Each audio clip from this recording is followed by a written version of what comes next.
Yeah, welcome to Forever Sky. So if you're playing the game from zero, or if you're just wanting to get back into the game, there are a few important things that you need to remember in the beginning. Now, your most important thing in the ship over here is the radar, because that will allow you to see where you're going and of course choose your locations. And the ship will more or less remain the same, because you need the cockpit what you have over here. And you need to slowly expand it, because you have a big problem with the weight limit. As you can see, I've expanded the ship 3 times, the balloon. Yeah, that's exactly what you do. Every time you expand it, you get 400 kilograms. Now, the fun thing about this mechanic is that you need just helium and some copper. Well, to do that, you need to go over here and see where the windmills are. Or just towers, depends, but usually you want to go to the windmills to get the helium and the copper. The idea is that at some point you will have to expand even more, because you don't have the weight capacity to sustain all of your things. So yeah, expand the balloon as soon as possible, and after that what we need? Well, I recommend you make the rain water catchers, 4 of them. You can have less than that. I mean, usually it will be enough if you have 3. But the problem is, you also need water for agriculture, so that means you need to expand your water production. I guess I could use 5 to be completely honest. Then add the water over there. At some point you'll also need this thing over here, which is the water tower, a water container.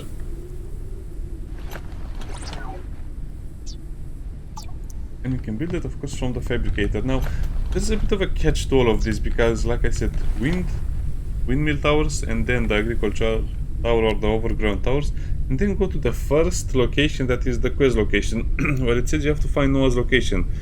The one which has a lot of floors and other stuff. Now, I will not go into the details, but you need to scan everything and do the mission about, I don't know, work about 2 hours over there until you get everything from everywhere. So yeah, after you get the basic water production, as you can see over here, plus the tower,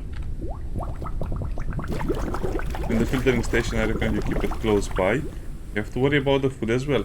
Now, the food is a bit of a weird thing, because in the beginning you can just play the game and get food from whatever, but you need about 3 of these guys, which are the insect catchers.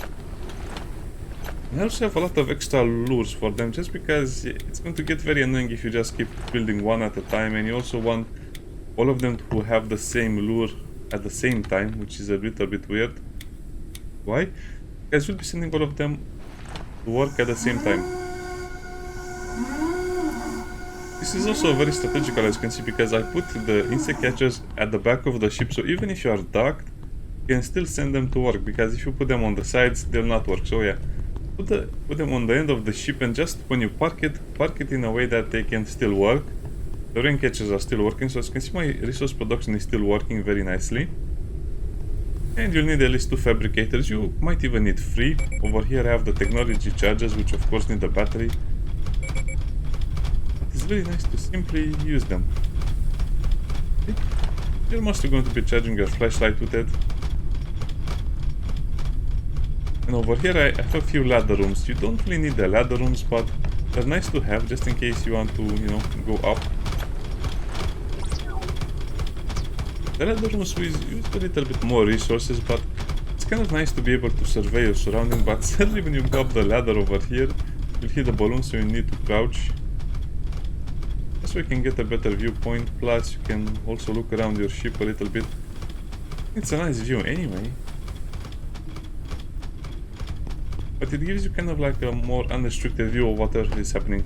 Also, sadly, I don't recommend you build the walls or the windows, because they're just a waste of resources at this point, especially because you don't have anything that you really need to protect. Plus, also, they add weight to the ship. So as you can see, if I added the windows and the walls, and this would be so heavy, we wouldn't even have enough right now. The fabricators over here. This is just a lot of chests. I recommend you just keep all of the cosmetics, the posters, because at some point you want to make the ship pretty. So keep all of them. I also have a few things over here, so as you can see I have a lot of synthetics and a lot of metals. Metals are the hardest thing to get in the game for whatever reason. Just because you need a lot more metals than synthetics. Synthetics, you need a lot of it for the fuel in the beginning, so I recommend you catch about 200 synthetics and 100 metals when you start collecting materials. The deck extractor, I have one in the front, if you're wondering why. Well, because in the front when you dock into a new area or into a new, let's say, location, you probably want to extract some resources that are straight in front of you, like this, see? Hydration level is decreasing. And you also want to get a lot of glass as well. Okay, put one in the front. And then put another extractor in the back. You can also put one on each side, but that's a bit of an exaggeration and a waste of resources. Usually the materials will fly on your back, on your dock like this. That can get really annoying, so yeah. Usually the materials fly behind you when you reach a location and dock. As you can see, I have catwalks all over the place just in case I want to travel around the ship, because sometimes traveling inside the ship is a bit of a weird location. I don't know, it's a mess sometimes. But here we have 2 cooking stations. I recommend you have 2 at least. The chests of course are over here. Now the distiller over here is a bit of a weird thing, because you can make the organic fertilizers with it, or the plant oil. So that's why you need the canola. And with that you can make polymers, and with the polymers you can make a lot of other cool stuff as well. Now I'll not get into the details of all of this, but at some point we'll have to expand your gardening. So expanding the gardening will be another huge task at some point, because we'll need to switch this all around, but you can just put it in a corner over here and forget about it. I need to move this a little bit to the left as well. How does this work? Also, this is the canola that you need to make the polymers. This is just some food. Usually I use the sun melons because they give you a lot of water as well.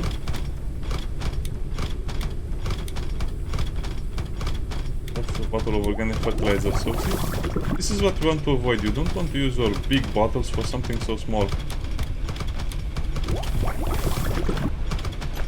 Again, you just need a lot of bottles sometimes. Over here. We'll put it over here. So you have to be super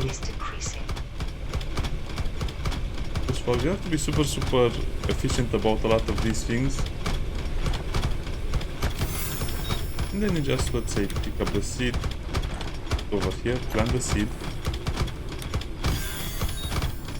And we can also use the fertilizer over here. Oh, this is the small seed. Well, I guess it says it's a big seed, so I don't know why I'm doing that.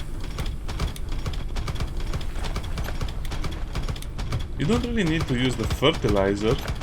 Let me see how this will work. Patient time is 8. That's 10. So as you can see, it's only 20% faster, so it's not really needed. You also need to fill up the water over here in the back. It can be a little harder to watch, because sometimes the plant just fully obstructs it.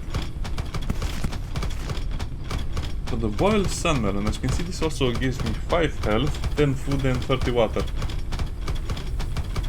Sun melons are great for most of the things, and then I just use the rotten food. Yeah, it doesn't sound too delicious, does it? But again, this is a survival situation. You don't have the luxury of worrying about that.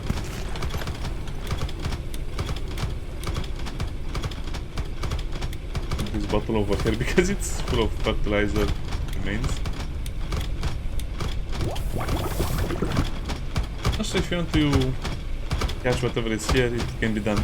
Now keep in mind that in the beginning of the game you don't have access to certain important buildings, so it can be super annoying, especially because you don't have the upgrade building.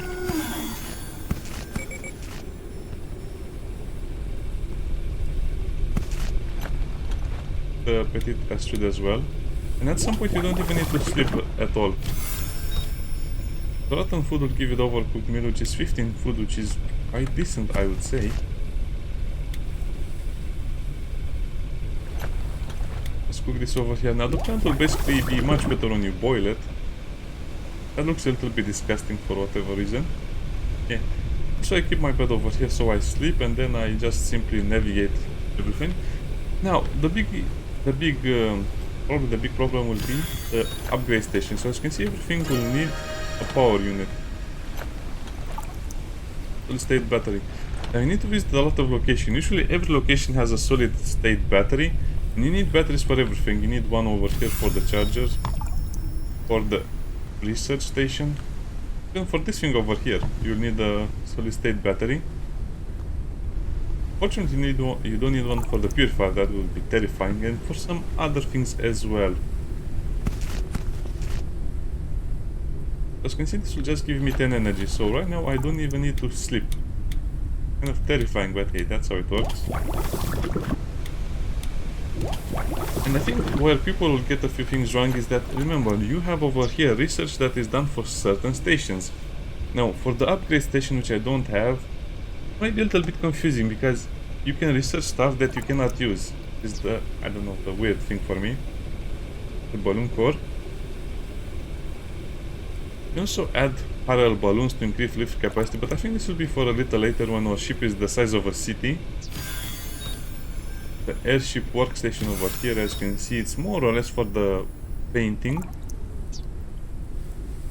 And also remember that in the first quest location, like I mentioned, you get so many things like the Moth Vivarium, the docking plank.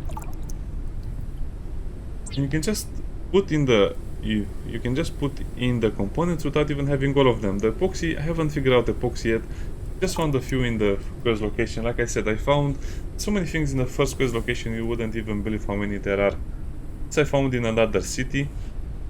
I think it was just another overgrown tower. Now the fiberglass and of course the epoxy will be a little bit annoying, and as you can see, this is how you get some of the more advanced stuff.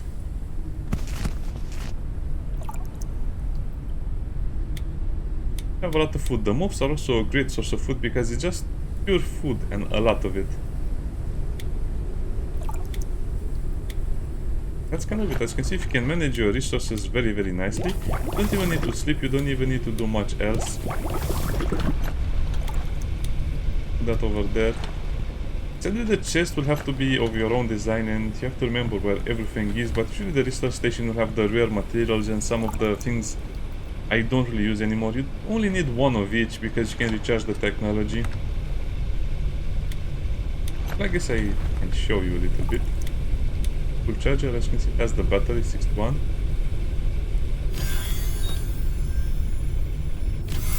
It's charging it slowly.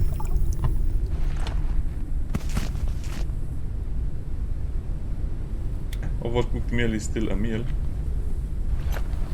Then you put that over here. So as you can see, this is kind of like the best I can do in the beginning of the game, and for about, I don't know, 5 hours, this will probably be your dream base. We'll expand it even further, and after a while, as you can see, you can go into the mountain area, which seems like it's a more dangerous area, and you'll see this in the next episode. But I recommend you stay in the beginner area, which is the destroyed town area. And you just go around the place and gather a lot of batteries and a lot of technology. And as soon as you get to this point of the game, then you can probably think of moving anywhere else. But keep in mind that having a huge supply of materials is really, really needed. Because even if you get new stuff, if you don't have the capacity to put it on the ship, doesn't matter. If you don't have the capacity to use them like with the raw materials, doesn't matter.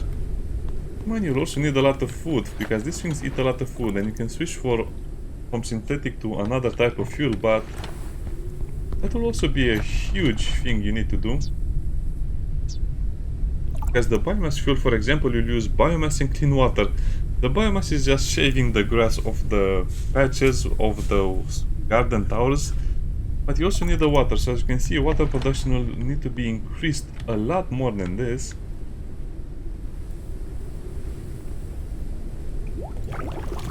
We also probably need another big bottle over here, so yeah, have fun with the game and kind of remember to step it up a little bit, because you need to expand your base at a huge rate at some point. Bye bye.